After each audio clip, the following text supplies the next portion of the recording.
Hello owners and welcome to the February update for the Queensland Thoroughbred Owners Association. CEO Ben Mannion joins us, and Ben, hard to believe we're already into March, the year's flying by and there's lots been going on within the Qtoa. Yeah, g'day Adam, and g'day to all the owners out there. There certainly has been, obviously on the back of the Magic Millions and then flying into February. There's a lot of owners out there having a lot of fun, so it's been great to see, and looking forward to launching into autumn as well, so which we'll talk about in a minute. And through the month of February, got out and spoke to a lot of our owners and really working on plans for 2023 for representing them as through the Qtoa. And some new members join the fray as we head into March, and obviously the Qtoa sale and everything that's upon us. Yeah, a big welcome to our new members, our renewing members as well, and particularly our partners as well, our sponsors that have been investing into us along the way. So thank you for your support, and hopefully those new owners out there can tell more people, and we can get more people signing up as well. So all good. Well, last edition we touched on the top 5 goals for the year, the things that the Qtoa wants to achieve, and obviously there was the first committee meeting for the new year recently, and lots to come out of that with those goals in mind. Yeah, so we had a bit of an idea around what we wanted to sort of focus on in 2023. Our new committee, essentially rubber stamped those priorities for 2023, and we'll talk through this video throughout the year about those priorities and report back on where we're adding value for owners across each of those areas. So really looking forward. The committee's really focused on driving some outcomes here. So all across the state. So members obviously in North Queensland, Central Queensland, we've got representation up there, as well as Southeast Queensland out to regional Queensland. So that's great, and if anyone has any comments they want to make or any thing that want to raise with us, then please get in contact with us as well. So one of the changes just as far as membership goes is a slightly redefined structure to the various membership packages that are available. Yeah, so when we set the organisation up 18 months ago, there was only effectively one voting member, which was a full member. So through the constitution change that we had at the AGM recently, we now have 3 voting members. So 3 groups of voting members. So the full member, which is $99, the organisation member, which I think is 600 plus GST, and that's targeted at businesses and syndication that represents groups. And then there's a new one called a perpetual membership, which is effectively like a life membership that people can play for as well. They effectively pay for it and forget it, they're always going to be a member. Yep. Without having to have the renewal every year. So those will be on our website, and as well as our social membership. So really, really important that we are able to get as many people to sign up so we can talk to more people. And the social membership, for those that don't know, that maybe you're receiving this not already on the email list, yep. Effectively that's what it gives you access to. You get all the news and updates, you just don't get to vote come AGM time. Yeah, correct. A really important one for us is data collection. So we don't have access to the owner information or your information. It's sent to a third party, and then this newsletter is sent out to them, to you via them. So we don't have your details, but we definitely want to talk to you people, the owners, and be able to give you things like surveys, give you more information about what we're doing as an owners organisation. So that real data collection is a real key one for us, and our ability to get email addresses and phone numbers for owners out there is critical. And speaking of all that, it dovetails into communication, because that's what it's all about, and efforts that we're going to enhance that with a new website and other initiatives. So talking to a lot of our members already, transparency is such an important piece. So, through our board meetings, we'll come out with an action plan. We'll be transparent around, the things that we're doing, i.e. these top 5 priorities that we're focusing on through the year. We are launching a new website. It should be up when this video goes out, let's hope. Through that new website, we'll have new stories on there, and it'll be really great for people to find out what's going on with the Owners Association, and then what's going on with other owners across the state as well. So more stories is something that our committee is really focused on as well, being able to get out there and talk to people about their background in owning horses, because there's a lot of great stories out there. Yeah, there are. The stories are endless. So by all means, if if you've got a great ownership story, whether it's yourself or someone that you know, we want to tell that story, and the only way we can do that is if we know. So that's something that is definitely a focus for the QTOA. Yeah, the couple of new ones that we will focus on going into 2023 is Racing Queensland Race Magazine. We'll have a segment in there that will have an editorial and some advertising. We want to be able to work closer with race clubs and their newsletters that go out, as well as being able to deal with trainers and some of their communication that they send out to owners. So the more people that we can get to, they can then send it out to their databases. That's going to be really supportive for us. Yep, that all sounds good. On the commercial front, tell us about what's the latest there. Well, so we're an independent organisation, not for profit. So, we're out there sort of generating revenue through membership and sponsorship, particularly through our newsletters. So, it's really critical that we look at other ways that we can generate some revenue, and some other revenue streams this year might include some different type of events that we might like to do.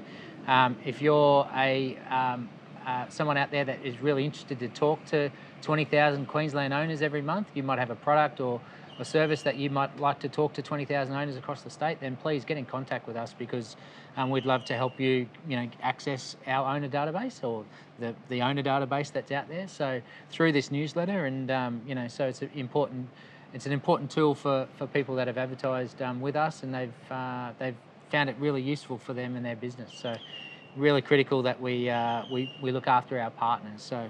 Yeah, and obviously you're continually talking to the commercial partners about different ways they can engage the membership database and offer things, so it's a benefit for all. Yeah, whether it be in the newsletter with our partners or in our member packs. So a majority of our member packs have gone out. The last ones are on my desk. We're just waiting for some more pins to come in. They should be in any day, and then we'll have all our member packs out. But within those membership packs, there are a range of offers and benefits through our sponsors, so make sure you support them where you can. Okay, next line item is advocacy, and obviously that's a big charter for the organisation. Yeah, and like all stakeholders within racing, the industry, advocacy is huge, and it's important that we advocate on the right topics and know when to go and talk to the right people. So, one of the things around our surveys that we want to be able to do, and we'll probably have our next one in March, is we want to find out more information that we can take to the likes of Racing Queensland or Qtoa or our advisory panels, so that we can get answers for you, the owners. So, first and foremost, we represent you. The Owners Association represents you as owners. So, we want to be able to talk to as many owners as we can, and find out, how we can improve the overall benefits of being an owner. Yep, sure. For those that don't know, there was a survey conducted last year, exactly that, asking questions and trying to find out information that you can take to the relevant... Yeah, and we used that information to have good conversation and dialogue with Racing Queensland, particularly around prize money and the new POC, which is now well and truly on, and new prize monies coming out in February. So, really useful tool, those surveys, because the data that we use is great to share with other people within the industry as well. Okay, and ties in with advocacy, the relevance and inclusion, looking to have more relevance within some of the different groups and panels that you're part of. Yeah, so relevance is a really critical one for our committee as well. So we want to be relevant, we want to be front and centre with conversations. Things like the advisory panels that Racing Queensland have, we have a number of members that are on those. We're on the Qtoa stakeholder reference group, so we're able to put forward issues that owners may have out there. The recent one, which we talked about last month, was just owners being part of the solution or being part of the transparency piece when essentially their horse might get a positive swab. So, we're still working through that at the moment, but, there's a lot of positives coming out of Qtoa with that. The Thoroughbred Alliance, so breeders, trainers, jockeys, owners continue to meet, and we have been able to push forward a number of issues which haven't been public, but we've done quietly behind the scene on getting some really good outcomes for trainers and owners along the way, particularly through December and January. So really important areas that we can be included in, and as I said, that inclusion relevance space is critical for us as an organisation. Very good. Well, that's the top 5, and as you said, you'll continue to keep us all updated Yep. on how this the action plan's continuing in the coming weeks and months. Yeah, so it's important from our perspective that now we've got those 5 priorities locked away, that we report back to our members and owners out there. So, moving forward, we'll be able to come back and sort of talk about what we've done in each of those areas over the coming months. So and ongoing. So yeah, it's a great little start, and looking forward to getting into 2023. Very good. Well, let's talk about what's happening on the track. Lots going on with some autumn racing, obviously in the southern states, and then that ties into the big Qtoa carnival, which obviously includes the race meeting and the horse sale. Yeah, so there's a bit of a Queensland assault in the southern tracks coming up, which is great. A number of those horses have been racing in Queensland, and then looking to go first up into Melbourne and Sydney. So that's great. There's been some great racing across regional Queensland, albeit it's been some wet weather up in North Queensland, so they had a few meetings cancelled. So looking to make sure that we can get those meetings back up and running, and prize money into those areas is really important. The poly track's up and running at the Gold Coast, obviously, and we've had a first bit of feedback from trainers, and it's the club's doing the best they can. They're doing some great stuff around making sure that they're racing every week on that track, and the track's getting better, which is great. Feedback's good.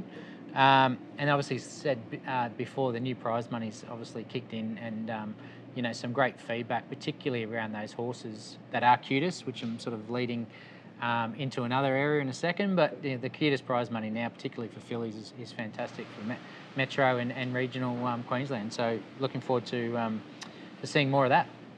Yep, sure is. Great prize money at the Qtoa. And before we move on to the Qtoa chat, also another discussion point has been around just 2-year-old racing. Some 2-year-old races that have had to been abandoned, and that's been noted. Yeah, so I'm seeing more and more 2-year-old races not have as many nominations as needed to get the racing up and the race up and going all across the state at the moment. And I don't have the answer at the moment, but it is something that we know and we are talking to the Trainers Association about. So, for those out there that, may have had a 2-year-old in or have been trying to get their 2-year-olds up and going and might only have had 4 or 5 nominations, haven't had a race going, we do know that it's happening.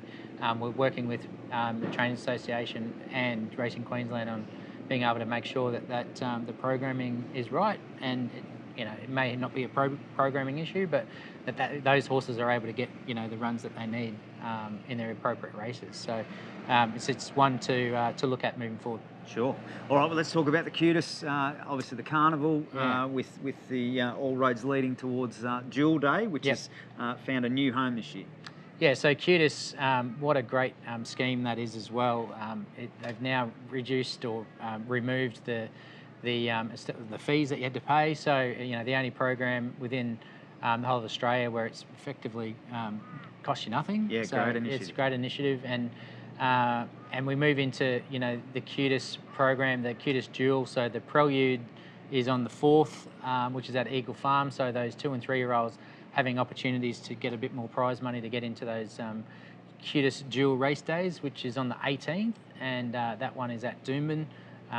Obviously gone up the road from the Gold Coast this year up to Doomben, so should be a great day, and Qtoa will be on the ground that day, and hopefully looking forward to talking to as many Qtoa owners out there as well. So a great initiative, and really looking forward to promoting Qtoa further and leading into a Qtoa March sale. So obviously on the 20th and 21st down here at Magic Millions, we'll be having the Qtoa March sale, and I know I've said it once, I've said it a million times, never been a better time to get a Qtoa horse and around the prize money that's being offered.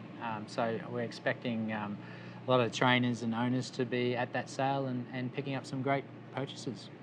No doubt. Oh, well, there's lots going on within the racing industry and for the Qtoa, so that pretty much wraps us up. Yeah, I want to touch on one more thing on the racing, on the Qtoa Dual weekend. Hopefully we can get as many people out there to the race day, because across Australia that day there is the Golden Slipper, $5 million, the All-Star Mile, $5 million. There's another $3 million races across those race areas, Sydney and Melbourne, and then we've obviously got the 2 $500,000 races, which are the Qtoa Dual races. So that weekend of the 18th looks like a fantastic day to get out and to your appropriate race course and have a wonderful day. Yep, lots going on, some exciting races to be had throughout March. So that about wraps us up. So thanks everyone for watching, and we'll be in touch next month.